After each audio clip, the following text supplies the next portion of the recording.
Thank you, Billy. Johnny Lewis was only 7 years old when he landed his first acting role. Granted, it was only a bit part in an obscure escalator safety video, but it was a start. From there, Johnny appeared in dozens of commercials, including with Pizza Hut, before someone recognized this kid has real talent, and he earned appearances on the hit TV shows Seventh Heaven, Malcolm in the Middle, and Drake and Josh, which were really big in the late 90s and early 2000s. In 2001, when Johnny was 18 years old, he had made enough money from acting that he was able to leave his parents' home in North Los Angeles and move into a new home right in Hollywood with a bunch of other up-and-coming actors and actresses. By 2006, when Johnny was 23 years old, he was riding high. He had landed several more big TV roles, like a recurring role in the show The O.C., which was very popular in the 2000s, and in 2006, he was dating the mega pop star Katy Perry. And although their romance was relatively short, apparently it was very intense because Katy would go on to write 2 songs that were apparently about Johnny. But Johnny's real rise to stardom occurred 2 years later in 2008 when he was cast as the character Half Sack on the critically acclaimed motorcycle drama Sons of Anarchy. While the show made him famous and fabulously wealthy, Johnny was growing concerned with the direction the show was taking. He felt like it was becoming too violent. Johnny liked reading poetry and studying philosophy and staying up late drinking tea and playing chess. He did not like acting out scenes of gratuitous violence. It just wasn't who he was. So after being on the show for 2 seasons very successfully, he was a very popular character. He went to the writers and said, "You gotta write me out of the script. I can't do this anymore." The writers were totally caught off guard and begged him to stay, but he had made up his mind, and so in 2009, his character was killed off. After leaving Sons of Anarchy, Johnny decided that he wasn't going to pursue any serious acting roles for the time being. Instead, he wanted to focus his time on writing his first novel, which was about this musical genius trying to make his way in the world.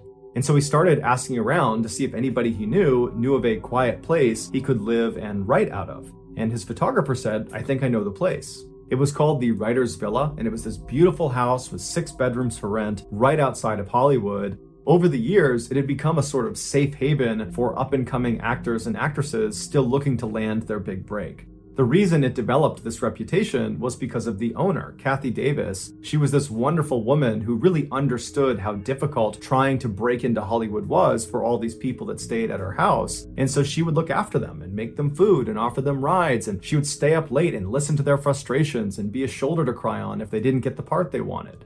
Many of her tenants, who went on to be big Hollywood stars, would later attribute their success, at least in part, to the time they spent with Kathy at the villa, which they remembered as being therapeutic and soothing. Even though Johnny had already had his big break in the Sons of Anarchy, he loved the idea of living in such a peaceful place that seemed to cater to eccentric artists like himself. So in April of 2009, Johnny called Kathy and requested a room, and she said, "Absolutely, you can stay on the 2nd floor in the red suite." After moving in, Johnny would tell his friends that the writer's villa was just as amazing as he thought it was going to be. And Kathy specifically was just as wonderful as everyone said she was. He actually struck up a friendship with her almost immediately. Everything seemed to be going really well for Johnny in his life until a few months later, he found out his girlfriend, Diane, was pregnant. Although this totally screwed up his plans for his novel, Johnny was really excited about being a father, and so he decided to move out of the villa and in with Diane, who lived nearby, to help take care of their child.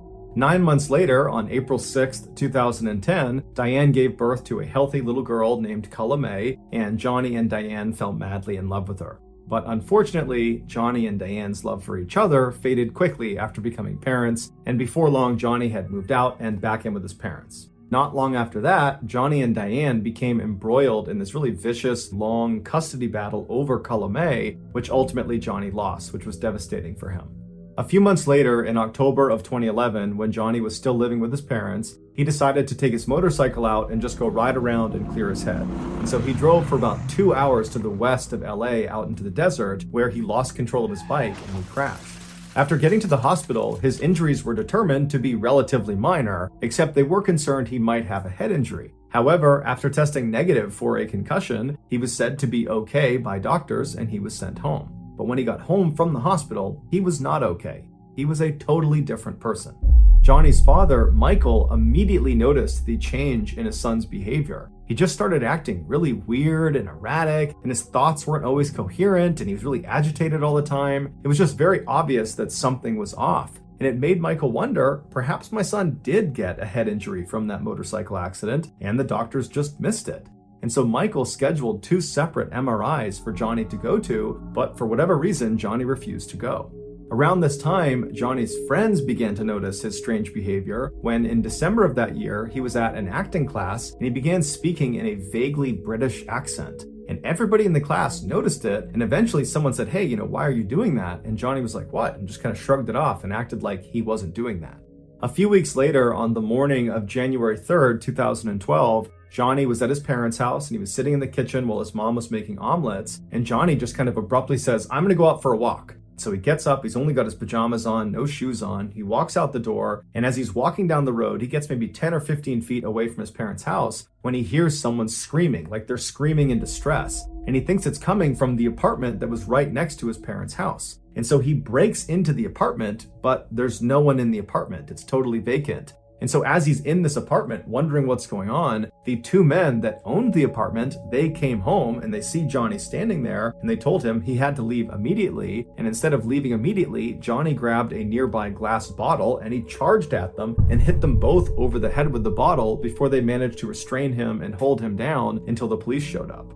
Johnny claimed he was acting in self-defense, but the police didn't believe him, and so they charged him with trespassing, burglary, and assault with a deadly weapon, and they sent him to jail.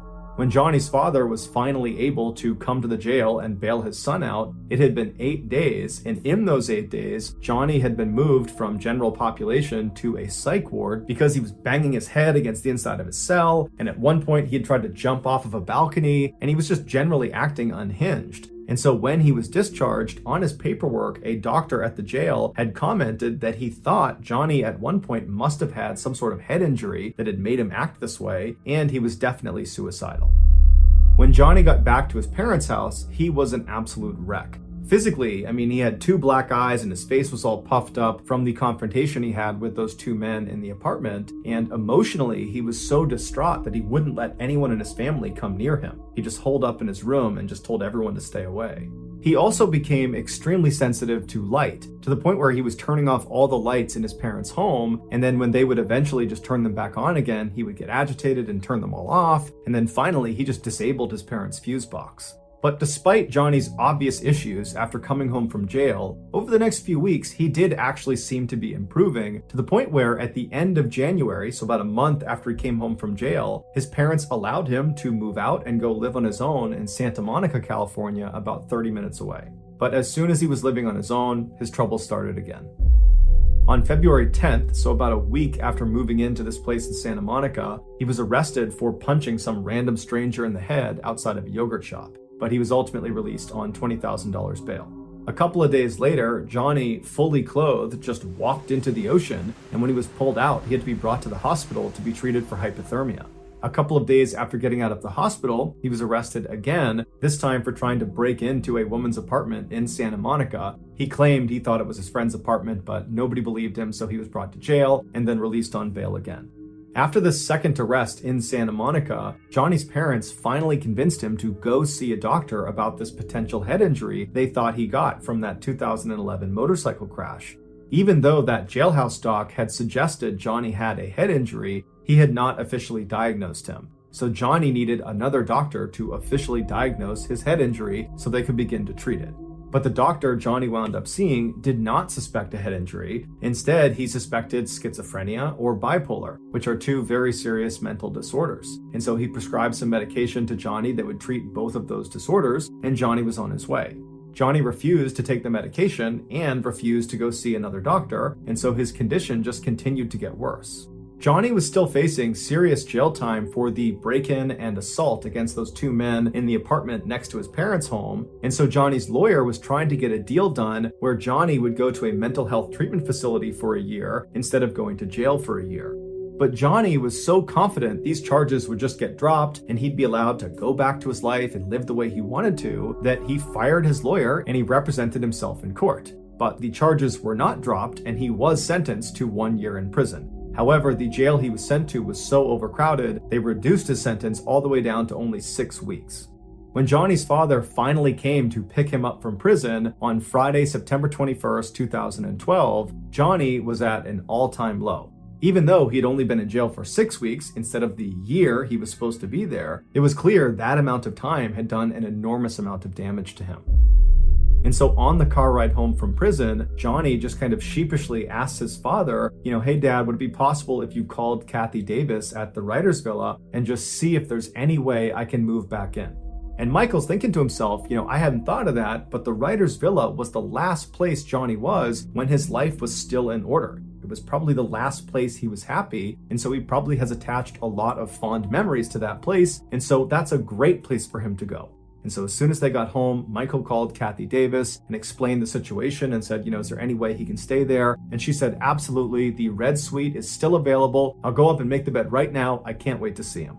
Johnny stayed with his parents that weekend, and then on Monday, September 24th, he packed up his stuff and he moved back into the villa. 2 days later, a 70-year-old man named Dan Blackburn, who was actually neighbors to the writer's villa property, he was looking out his front window at this man who was standing out in the road. He only had on jeans and red shoes, he had no shirt on, and he was very sweaty, and he was just kind of frantically pacing around the road, and he had never seen this guy before, and so he's just kind of poking out behind his curtain, watching him to see what he's going to do next. And after about 15 minutes of this kind of strange pacing in the road, this guy turns and walks directly towards Dan's property, goes right up to the front step and starts knocking on the door. Dan was definitely a little bit concerned, but he shut the curtain, he walked over to the door, and he looks out the peephole, and there's this guy standing there with bright blue eyes that are all wide, and he's looking at the peephole as if he can see through and see Dan, but he can't. And so Dan reaches down and he opens the door just a little bit and he looks out, and the guy outside looks at him and goes, "Hi, I'm John. I'm your new neighbor." It would turn out John was Johnny Lewis. And so Dan opened the door a little bit farther and he looks at him and he goes, "Hi, John, nice to meet you." And before the two men could have any sort of conversation, Johnny just abruptly turned around and walked away. And so Dan is totally puzzled by this strange interaction he's just had with Johnny Lewis. And he's watching him as he just walks back to the road, he walks back over and goes inside the villa and disappears. And so Dan kind of shrugs it off, he shuts his door, locks it, and goes back to his morning routine.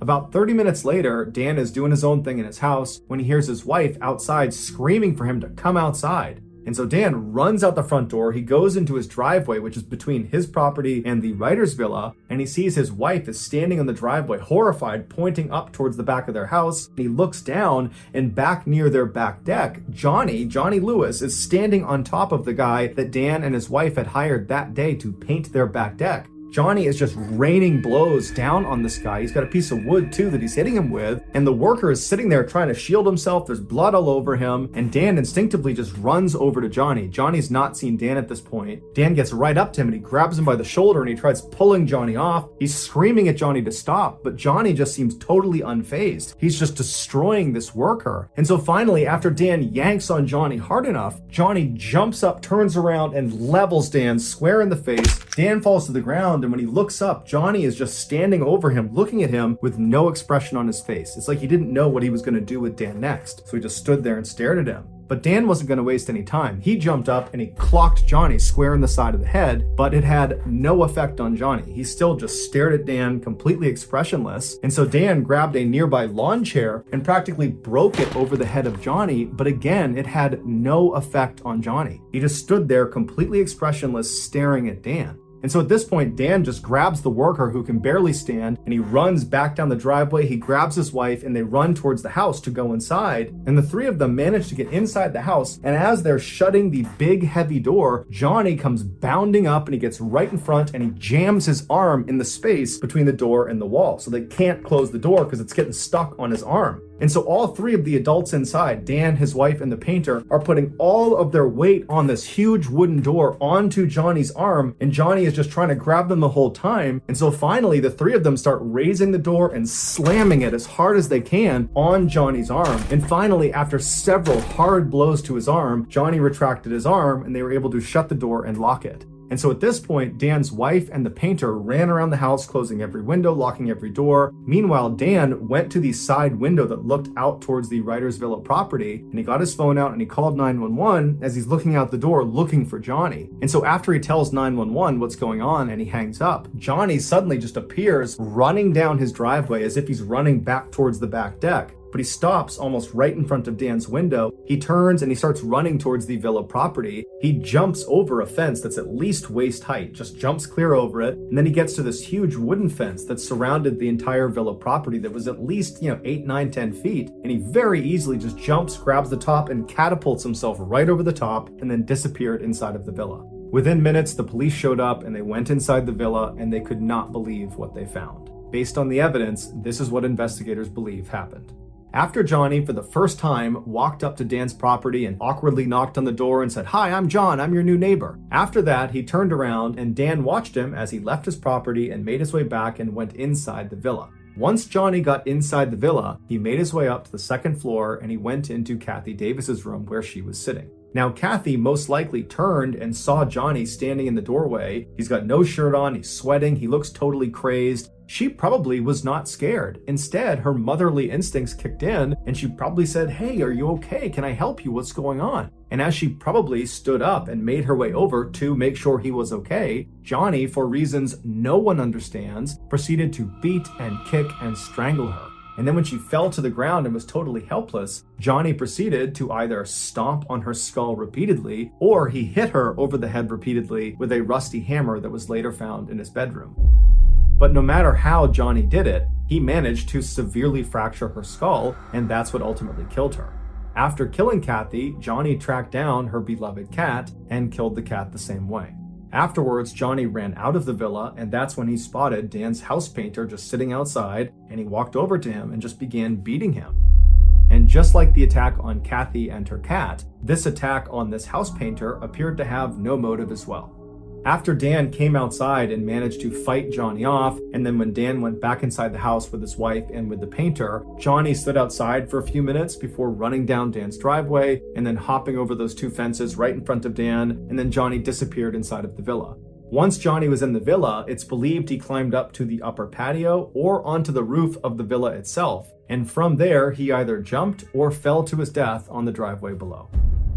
His death was officially ruled an accident, not a suicide. After the news broke about what had happened at the writer's villa, everybody assumed Johnny must have been on some really hardcore drugs. That's the only explanation for why someone would act the way he acted. But when his toxicology report came back, it showed he had absolutely no drugs of any kind, legal or illegal, in his system. He was completely sober at the time he committed this horrible crime.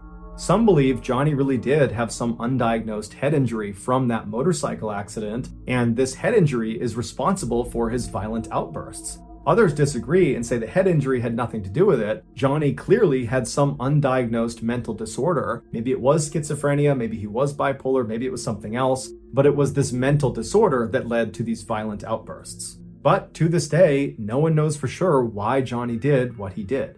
All we know is an innocent woman and her cat were needlessly killed. The next and final story of today's episode is called "This Demon Still Lives Among Us." In early 1974, 31-year-old Michael Taylor was living happily with his wife Christine and their 5 children in Ossett, which is a small town in central England. Michael was described as a great father and a great husband who had an excellent sense of humor. In fact, neighbors, whenever they would walk past the Taylor household, would say you could often hear the sound of Michael laughing or the sound of him telling jokes to his family. But in April of that year, everything changed for the Taylor family. Michael had been doing some home repairs when he fell off of a ladder and he hurt his back.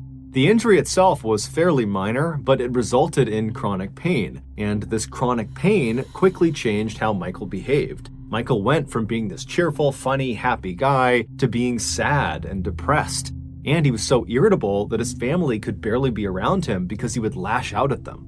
Now, the Taylor family was not a religious family. However, most families who lived in Ossett at that time were. And so when one of Michael's friends found out about how poorly Michael was doing, they approached Michael and said, you really ought to turn to religion for help and for guidance in this difficult time. And they also told him specifically that he really ought to check out this one particular Christian group. It was called the Christian Fellowship Group, and all it was a prayer group for Christians who wanted more religious support beyond just going to church on Sundays. But this friend of Michael's told him that the real draw of this group was the group's leader.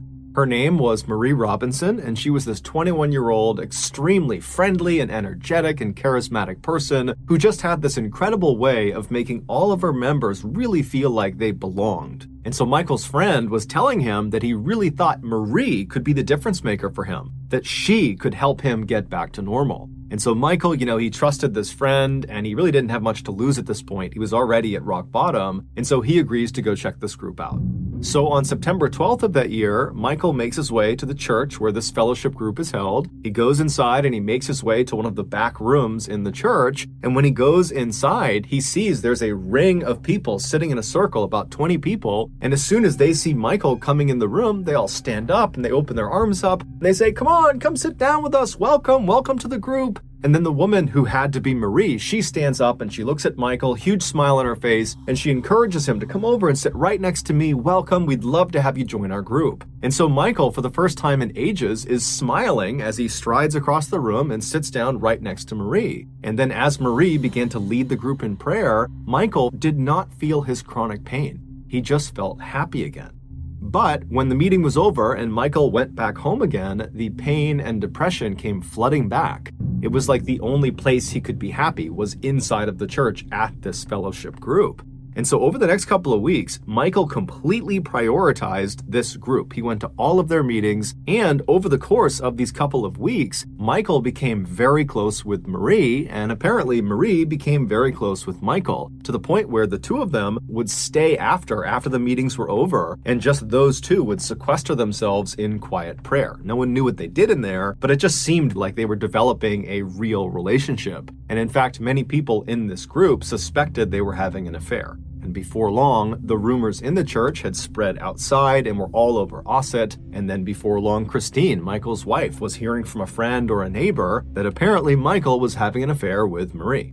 Now, Christine had already suspected her husband was having an affair with Marie because Marie was the only thing Michael talked about when he got home. So, on October 1st of that year, only a couple of weeks after Michael had first attended this group, Christine waited until Michael had left the house to head out to one of the group meetings, and then Christine hopped in her car and she followed him to the church. And when she got there, she parked her car, she took a deep breath, and then she got out, she made her way to the front doors of the church, and she stormed inside, and she found the room where these meetings were held. She barges in, and she points at her husband, and she says, "I know you're having an affair with Marie, and you're gonna admit it in front of this whole group." And Michael, who's sitting with his back to his wife in one of the chairs, he stands up, and instead of addressing his wife, who's accused him of infidelity, he turns and looks at Marie on the other side of the room. And when Marie made eye contact with Michael, she screamed. She would later say Michael did not look human. He looked like a beast and he had wild eyes. And so as Michael is standing there staring at Marie with this very aggressive face, he began breaking out in tongues.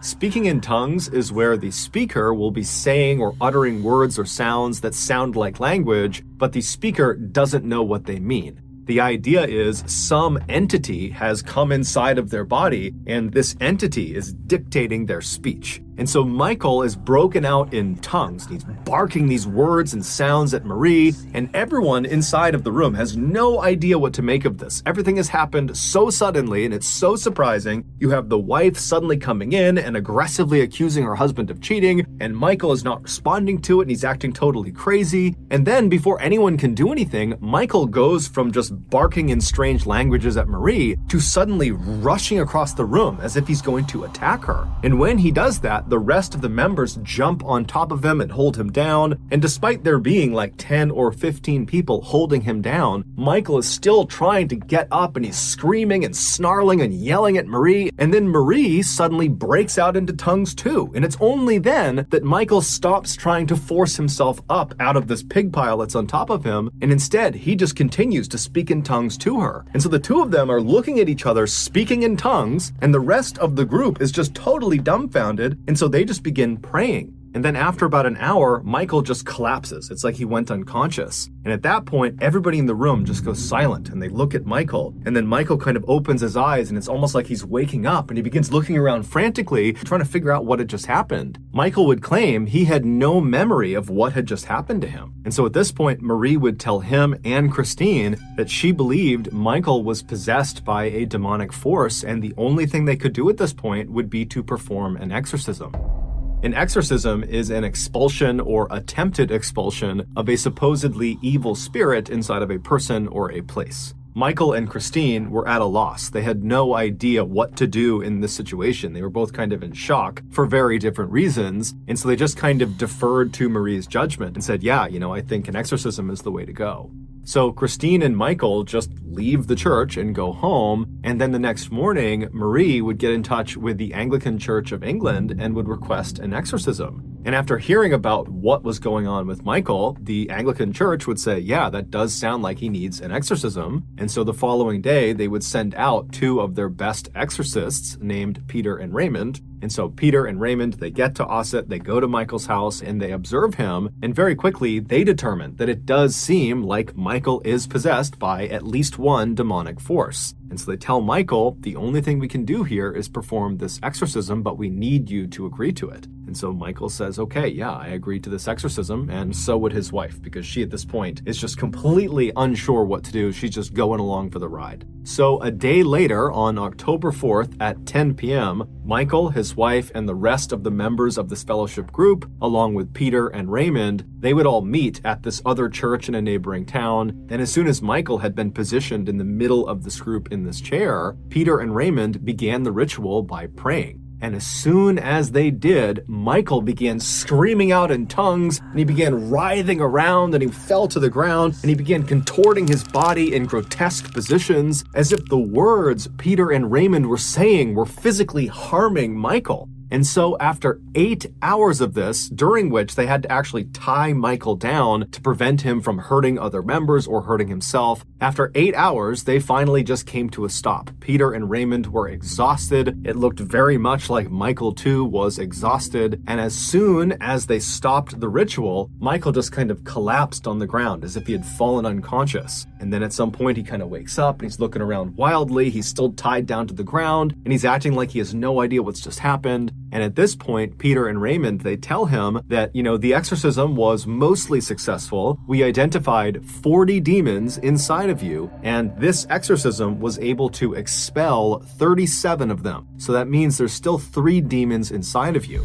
Now, we can't do it right now. We're too tired. You're too exhausted. So go home, get some rest, and tomorrow we will finish this exorcism. We will get rid of those 3 demons, and you will be just fine. And so Michael and Christine, they get their things and they leave the church and they head home. A few hours later, around noon, a woman who lived near where Michael Taylor and his family lived thought she heard something strange outside of her house. It sounded like someone yelling. And so she went to the front of the house and she pulled the curtain aside on one of her windows. And outside, walking down the street completely naked, covered in blood, was Michael Taylor. And he was saying something about Satan. And so this woman, she calls the police. The police show up and they find Michael. He had curled up on the sidewalk outside of this woman's house. And he was giggling like a child in the fetal position. And so the police approach him. And at some point, Michael apparently snaps out of it. And he starts looking up at the police like he has no idea what's going on. And eventually they would get him to tell them his name and where he lived. And so after calling in backup to deal with Michael, the responding officers made their way to Michael's residence. And so they go inside, and immediately, as soon as they see what's in there, one of the officers just turns around and runs outside and begins dry heaving. The inside of the Taylor family home would become one of the most infamous crime scenes in English history.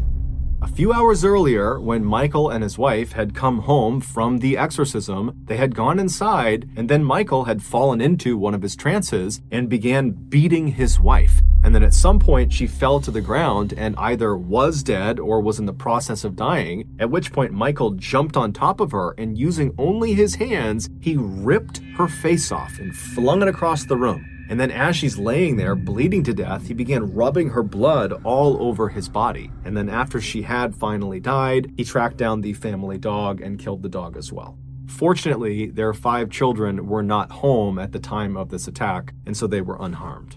During Michael's trial, the prosecution and the defense blamed the Anglican Church of England and Marie and her religious group for effectively convincing Michael he was possessed with demons, which caused him to act out violently and kill his wife. And so ultimately, Michael would be found not guilty by reason of insanity, and after only 4 years of psychiatric care, he was released. And today, he is still living free in Ossett. But despite the legal outcomes of this case, there are many people, both religious and not religious, who believe the Michael Taylor case is one of the only true demonic possession cases in modern history. Also, just to close the loop, we don't know for sure if Michael and Marie were having an affair, but it is assumed they were. Born in South Texas in 1935, Roy Benavidez was orphaned as a young child and sent to live with his uncle. As a young teen, he had to drop out of school to work in the beet and cotton fields just to help support his family. When he turned 18, he decided he wanted to get away from his hometown and do something bigger with his life, and so he enlisted in the Army, and shortly after that, he went to airborne school and then was assigned to the very famous 82nd Airborne Division. In October of 1964, Roy was a part of the first 125,000 Americans sent to Vietnam. While on a classified operation that required Roy to dress up as an enemy combatant, he stepped on a landmine in the middle of the jungle and nobody else was with him, so he's totally stranded. But fortunately, a squad of US Marines came upon him, but from what he was wearing, they assumed he was an enemy soldier, and so they almost walked past him, but someone thought to just flip him over and see who he was, and they discovered he was American, and he had American dog tags on. And so he was evacuated from Vietnam and sent to an American hospital, and there, a doctor would tell him that he had a serious spinal injury and that it was unlikely he would ever walk again. And Roy's first reaction was, please don't discharge me from the Army. Because for Roy, the Army was his life. It was all he had. He was incredibly proud of it. And he desperately wanted to go back to Vietnam. And so he pleaded with the doctors and the nurses, please let me have some time to try to regain my strength in my legs so that I don't get medically discharged. And so they said, look, you're gonna get medically retired if you aren't walking within the year. And so every night when his doctors and nurses would leave, he would fall out of his bed and then drag himself across the ground to the wall, and then he'd pull himself up and try to put weight on his legs and attempt to build strength back up and retrain himself how to walk. And after 6 months of doing this every night, he did literally reteach himself how to walk. He built up strength in his legs, and his doctors and nurses, they're watching this transformation during the day, but they're not seeing him at night. And they're telling him, this is a miracle. We've never seen this before. We've never seen someone recover so quickly. And Roy just stayed quiet because he wanted to make sure he was allowed to keep doing that every night. And so finally, after those 6 months, his doctors and nurses agreed that, yep, he's good. He can stay in the Army. But the Army said they wanted him to take a desk job because he had already been so badly wounded in combat. And Roy didn't want that. He pleaded with them to let him go back to the 82nd, but they said, no, we're not going to risk you getting hurt again. And so he was sent to North Carolina for his desk job. And as soon as he got there, he began training like a maniac every minute of every day, trying to get in the best shape of his life, because his plan in his head was once he got there, he would try out for Special Forces. He would try to become an Army Green Beret, which is the premier combat unit in the Army. It's one of the hardest ones to get into, and their training program is in North Carolina. And so after a few months, he was in amazing shape, and he asked his superiors, can I go try out to be a Green Beret? And they're like, I can't believe you're even walking, but you know what? You've come this far, you can go try out. And just a couple of months later, Roy Benavidez was a Green Beret. A year later, in 1968, so 4 years after Roy was nearly killed by that landmine, he was sent back to Vietnam for his second combat tour. And as soon as he got there, the fighting was very intense. On May 2nd of that year, Roy had a day off, and he was spending his day off at a church service inside of their wooden shack they had built on their base. And while he was in there listening to the chaplain, he heard a radio call come out from the communications table that was just outside of the shack he was in, and it sounded like someone was in trouble. And so he ran outside to listen to the radio, and what he heard was this very desperate call from someone yelling into the radio, get us out of here. And in the background of this radio call is just a constant barrage of gunfire. The call for help came from a 12-man Army Special Forces team that had been ambushed by an entire North Vietnamese Army infantry battalion. To put that in perspective, that is 12 Special Forces members, of which many of them Roy knew personally, in the middle of the jungle, where on all four sides there are over 1,000 enemy combatants. As Roy is hearing this distressing transmission come across the radio, he hears overhead the sound of incoming helicopters. And he looks and he sees there's 3 birds that are coming towards their base. And so he runs over to the landing zone to greet the helicopters as they come in. And he can see as they're landing, they are all completely covered in bullet holes. And as soon as they touch down, Roy runs up to one of the door gunners, which is this 19-year-old kid. And he looks kind of dazed. And Roy asks him, what's going on? Where'd you guys just come from? Were you out there at that ambush site? Do you know what's going on with that 12-man team? And the door gunner just collapses into Roy's arms and dies. He had been shot up. These 3 helicopters had attempted previously to fly into the jungle and save that 12-man team, but they had been shot off and had been unsuccessful. Roy helped get the dead door gunner out of the helo, and then he turned to the pilot of this helo where the door gunner was, and he asked him, are you going to go back out there and try to save those guys? And the pilot was obviously so distraught about the death of his door gunner and also the fact that there are 12 men out there that they could not rescue, that he's chomping at the bit. He wants to go back out there. And Roy immediately volunteers, hops in the helo, and they head out to go rescue this 12-man team. So not only are there only 2 of them, but Roy was so eager to volunteer himself, he forgot his gun. So all he had on him was his knife and some medical supplies. But nonetheless, the pilot just keeps flying towards the ambush site, which was in Cambodia. It was this really dense stretch of jungle. And as they got closer and closer, gunfire started coming out of the jungle towards the helicopter. And so the pilot had to do this kind of constant zigzagging just to avoid getting shot down. And so as they're zigzagging, they notice there's some smoke coming out of the jungle. And it was very clear that this 12-man team is trying to signal to the helo, here we are, come get us, because they can hear the helicopters coming in. And so the pilot tried to fly down and get as close as he could, but anytime he got even marginally close to this team, the rate of fire would pick up so dramatically that the helo was just about to get shot down. And so the pilot began to turn away, and he told Roy, we can't get any closer. We're going to have to get more people in here. And Roy just tells him, no. Get as low as you can, and I will jump out into the jungle. And the pilot turns to him and he's like, you can't do that. You're going to get killed. And Roy somehow convinces this pilot that he alone, without a gun, is totally competent. Just put me down in that jungle and everything's going to be just fine. And so the pilot said, okay, and he lowered right over the canopy of this jungle, about 100 yards away from where this 12-man team is trapped. And without any hesitation, Roy just leaps off the helicopter into the jungle. Now, you got to understand that where he was jumping was where the enemy was. He was literally jumping, no parachute, no gun, no anything, just crashing through the canopy onto the jungle floor where he'll definitely be surrounded by enemy combatants. And so he plummets through the canopy, he smashes onto the ground, he pops up and just starts running through the jungle with enemies on either side of him towards the 12-man down team. And the enemy was so surprised to just see this American running through the middle of the jungle by himself with no weapon that they hesitated for a minute and they didn't open fire on him. But when they did open fire, Roy got shot in the face, in the back of the head, in the leg. They threw a grenade that detonated at his back and sent shrapnel into him, but none of it stopped Roy. He just kept on running until he made it to this downed 12-man team. And when he got to them, they were in terrible shape. They were doing their best to stay behind some trees, but rounds were coming in from all directions, and 4 of them were already dead, and the others that were still alive were critically wounded. In fact, one of the most able-bodied of the surviving 12 had been shot in the head and was missing an eye and could barely see out of the other one. And so he's fighting to stay conscious, and he's generally trying to shoot in one direction. But I mean, that's their best guy at this point, to give you a state of how they were doing. But Roy ran up to this guy, he pulled him down, he gave him a shot of morphine in the arm,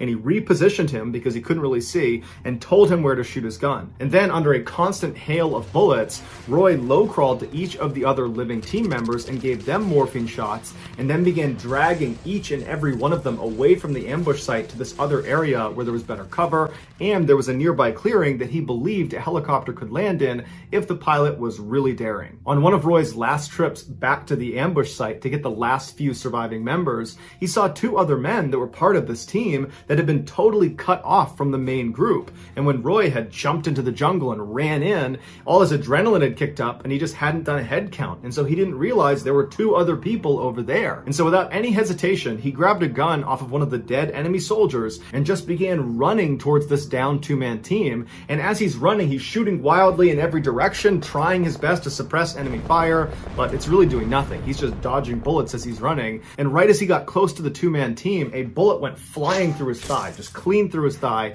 and it didn't slow him down. He got to the 2-man team, totally unfazed, and he says, okay, get ready to move. He stands back up and he starts shooting again in both directions and tells them to crawl back to the main unit. And so he stands up and continues to shoot in both directions until these two men get back over to the main group. Once they were safely with the group, Roy again ran the gauntlet with this huge gaping hole in his thigh all the way back to the main group. And so now that Roy had a full head count of all of the living members of the downed 12-man team, and he had moved them all to this slightly safer area relatively with better cover and concealment, he threw a smoke grenade into the nearby clearing he had found in hopes that the helo pilot overhead would see the smoke and be willing to come down and land. The pilot that had dropped off Roy had not actually left the area. He had moved away from all the fighting, but he was loitering in case something like this happened. And so he saw the smoke, and without any hesitation, he flew right over, taking rounds the whole time, pinging off the side of his helicopter, and he touched down right in this tiny little clearing. And so as these semi-able-bodied surviving members of this unit begin making their way over to the helicopter,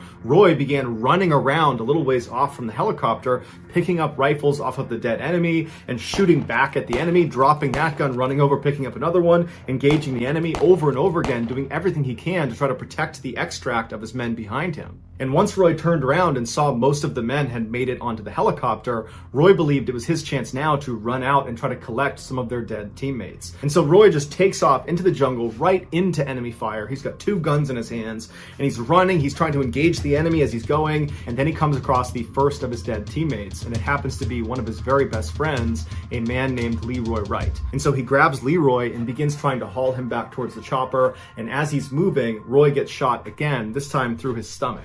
So he tries to keep himself on his feet, and as he's doing that, a grenade detonates behind him, sending more shrapnel into his body, knocking him unconscious. When he came to, he started looking around, and he could see in the tree line dozens of enemy soldiers running towards him. And so he knew if he tried to bring Leroy back to the chopper, that was a suicide mission. And so he had to leave his friend behind. He jumped up, and with all of these enemy combatants just constantly engaging him, he ran all the way back, zigging and zagging back to the main group. And when he got there, expecting to see the helicopter, he found the helicopter had actually crashed onto the ground and was on fire. It had been shot down while he was unconscious. And so he ran over to the flaming shell of this helicopter, and he saw the pilot had been killed, but some of the men that had climbed on, the men that he had just rescued, they had survived the crash and subsequent explosion.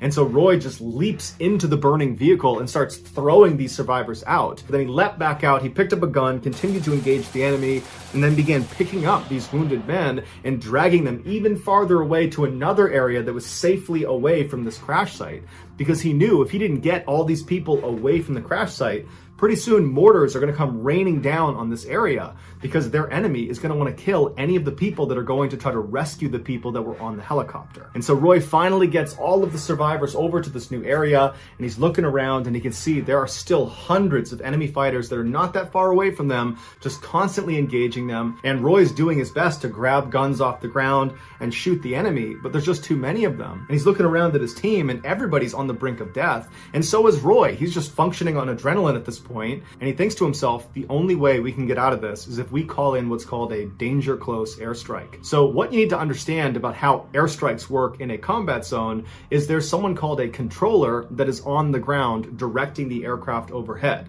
They're the ones effectively telling the plane where to shoot.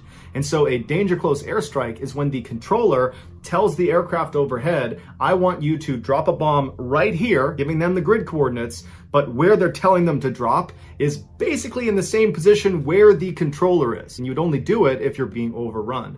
It's a way to ensure your enemy gets taken out, even if that means taking yourself out. Now, the goal of the controller is not to drop the bomb on themselves or their team. The goal of the controller is to get that airstrike as close as you can to your position without killing you. And so Roy, who's physically wrecked, he's getting shot at, he's got bullet holes all over him, it's totally chaotic. He pulls out his map, he calmly finds his grid coordinates, he calls it into the aircraft overhead, and he calls in a beautiful precision napalm strike that does not affect his team at all. He calls in multiple gun runs. None of them affect his team, despite them all being considered danger close airstrikes. And so Roy just continuously called in attack run after attack run, taking out enemy combatants all around them, completely suppressing the fire. But at some point, the aircraft overhead ran out of fuel and had to leave. And at that point, the surviving enemy combatants, which still numbered in the hundreds, they popped their heads up and they unleashed a hellacious volley of fire in which Roy again got shot clean through the leg. And so now Roy's looking around and he's realizing they're pretty much out of options. They don't have aircraft overhead. Roy's basically out of ammunition and there's no dead guys' guns around for him to grab. All of his team members are basically on the brink of death. And so Roy's thinking to himself, any minute now, we're going to get overrun. And so he crawls to each of his surviving teammates and he gives them one last shot of morphine to at least make their death painless. And then at the 11th hour, another helo comes blazing into the jungle and opens fire on the enemy, pushing them back. Roy is immediately invigorated and motivated because now he sees an opportunity to potentially survive this. And so once again, he grabs his teammates and begins schlepping them over to the helicopter. And after he believed he got the last of them on board, he turned and saw two of his teammates had fallen down farther back in the jungle and the enemy was closing in on them. And so Roy, like always, without any hesitation, just starts running towards them. And as he's just about to reach them, an enemy soldier that had apparently run out of ammunition leapt out of the jungle and smashed Roy on the side of the head with their rifle butt, fracturing his skull. And so Roy falls to the ground and the soldier jumps on top of him and smashes his face, breaking his jaw. And then the soldier turns his rifle around. There's a bayonet on the front side and he begins impaling Roy over and over again. And Roy, like out of a movie, grabbed the rifle, pulled it out of himself, threw the soldier on the ground, jumped up, got on top of him, drew his Bowie knife, and proceeded to kill this soldier. And after he was done with that, he ran over to the two downed men. He grabbed one of them with his left hand. He picked up a rifle with the other. And as he's dragging this guy back to the chopper, he shoots and kills two more enemy combatants. So he finally gets this guy back to the chopper. He runs back, gets the last guy, throws him back in the helicopter. And then finally, Roy is the very last living American to hop in the helicopter, and the helicopter takes off. On the helo ride back, Roy was in very rough shape and had to literally hold his insides inside of his stomach. And so when they finally landed back at base and Roy was hauled off of this helicopter, he wasn't moving, and the doctors and nurses didn't really even know where to start with him. He had so many injuries. He had 37 significant holes in his body from gunshot wounds, from bayonet wounds, from shrapnel. And so they started trying to treat him, but there was no heartbeat, no pulse. And so they declared him dead. Roy's body was moved into a body bag. And as the doctor was zipping it up again, Roy spit in his face because Roy had no other way to communicate. His jaw was so badly broken from that rifle butt, he couldn't move his jaw, and his eyes were sealed shut from all the blood on his face that had dried. And so his only way to communicate was to spit. And so unbelievably, Roy was still alive. And so they took him out of the body bag and they shipped him to Japan for intensive surgery. And then he was transferred to Texas, where he spent a year rehabbing from his severe injuries. Roy was immediately given the Distinguished Service Cross and was put in for the Congressional Medal of Honor, which is the U.S. military's highest award for valor. But the paperwork took a really long time. And so Roy was not actually given the Congressional Medal of Honor until 1981. Of the 12 men that were trapped in that jungle, 8 would survive, all thanks to Roy Benavidez. Thank you. Thank you.